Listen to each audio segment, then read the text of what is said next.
way I got here, I'm a midwife, a trained midwife, and as I went through my years of practicing as a midwife, catching babies, helping couples transition, I noticed that these happy couples would come into my clinic and I would measure their bellies and it'd be so great and they're in this honeymoon phase and everything is so amazing and all they can think about is how great it will be when their baby comes.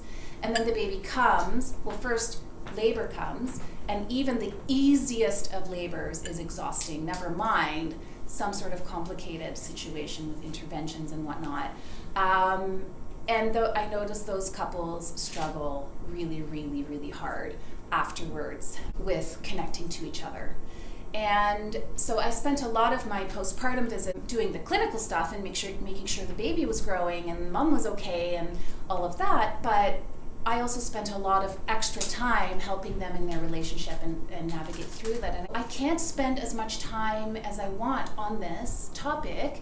Why don't I just go dabble in, seeing how I can, get more training in this kind of thing. So long story, even longer, I fell into a course called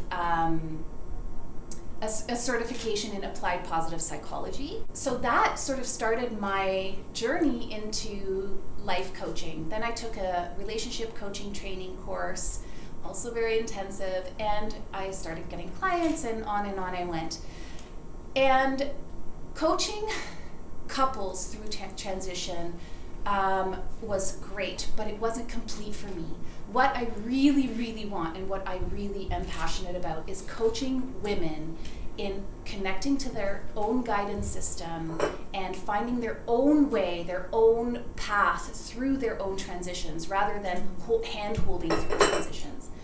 So that brought me on a journey to learning about masculine and feminine energy, and I identified what I feel most comfortable in, which is feminine energy, if you hadn't noticed. And now I'm just dying to share this with the world. So here we are. What is polarity, right? We have polarity in everything that we encounter. Engines run on negative and positive energy. Magnets, right? The North Pole, the South Pole. There's never an inside without an outside. Anything you can think about, birth, death, light, dark, anything you think about, there's always an opposite. So same as our life force. There's a life force running through us, and we all know it. There's energy, right? We feel it. We feel low energy, we feel high energy, and sometimes we feel uncomfortable and we don't know why. That's all positive, negative energy flowing through us. We are born with a divine essence. We are born with an energy, an essence that we identify with from birth. Whether you're born male or female, whatever parts you have, it doesn't matter. You're born with that thing. And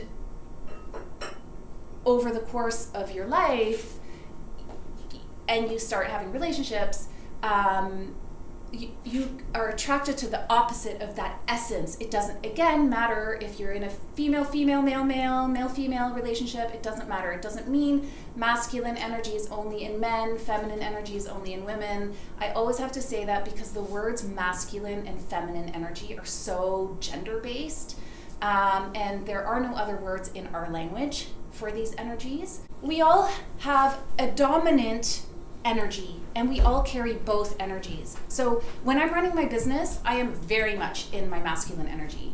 I meet deadlines, I get the job done, I book stuff, I'm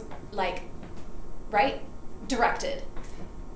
But in my essence, I feel the most home when I'm feminine, when I'm soft, when I'm receiving, when I'm surrendered, when I'm happy, when I'm laughing, when I'm moving, when I'm fluid, and I don't have any deadlines. I go to bed, some nights at 9 and some nights at midnight. It doesn't matter. There's no structure, just fluidity.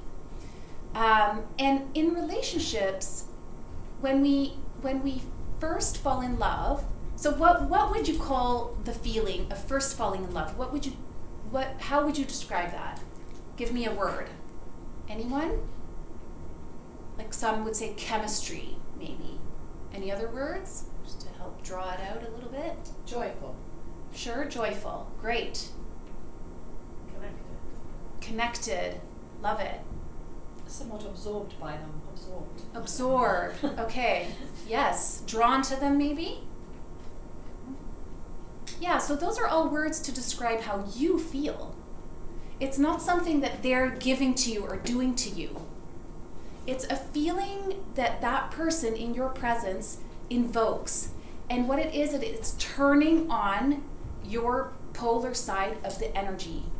So if I'm in relationships with men, so if when I have that man or my man in my presence, it invokes the deep core feminine home that I love, and I feel love inside of me. I don't feel love from him. And there's such a subtle difference in relationships. We think we're getting love from the other, we're giving love, but really what it is when we're in love with someone is that their presence is causing us to feel this divine connection with ourselves, our core, our spirit, whatever you might call it. And that's why it feels so good. And the next step is then, when we hear things like, oh, self-love and all the love you need is within you and all of this, people are like, okay, that's great, but how do I do that? Well, it's connecting with that part without needing that opposite person there all the time to give it to you. So whether you're in a relationship or not, you can invoke that feeling in yourself by just feeding your essence, by just feeding, in my case, my feminine essence. So I can feel as in love with life and with myself and with what I'm doing by nurturing my feminine side as I do when I am with my man who invokes that naturally. So this is that difference between expecting it from someone else. That's why it feels like you're getting it from someone else when you're with that person. And being able to honor that part of you alone.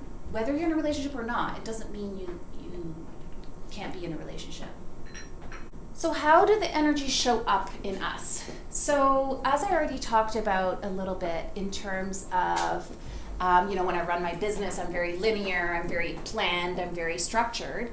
That is a masculine quality.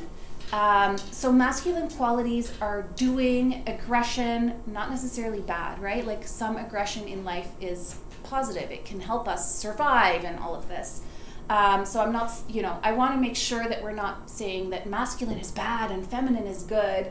They're both amazing and they're both necessary in this world.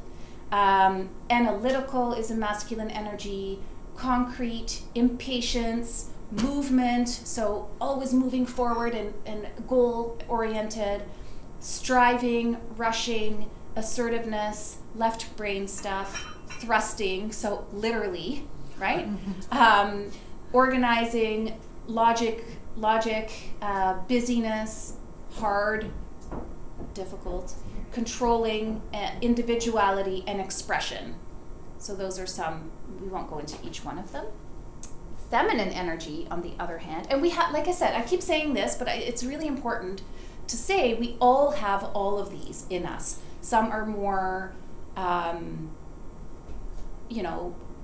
worked out, and some are less touched on.